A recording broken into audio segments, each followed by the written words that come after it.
Good morning. We begin with breaking news that has sent shockwaves around the world.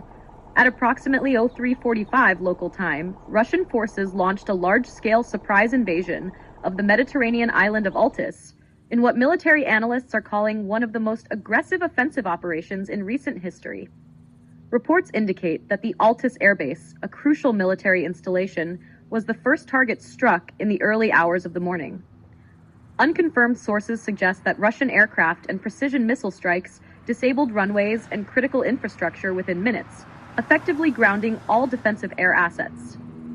Elite airborne units were then rapidly inserted behind enemy lines, securing the base before local forces could mount a counterattack.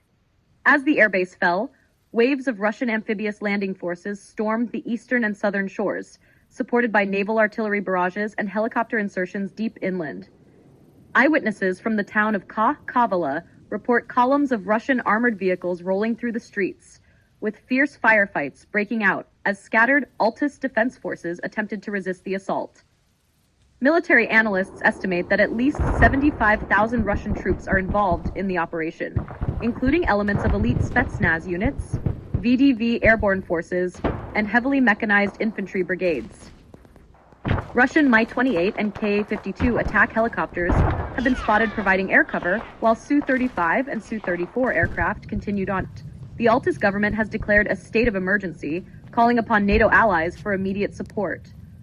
However, with Russian forces moving at an alarming speed, many towns and villages are already falling under their control. Local sources report that thousands of civilians are attempting to flee, with chaotic scenes unfolding at evacuation points along the western coast. The international community is in a state of crisis, with NATO leaders convening an emergency summit in Brussels. The U.S. Department of Defense has stated that it is monitoring the situation closely, but has yet to confirm any immediate military action.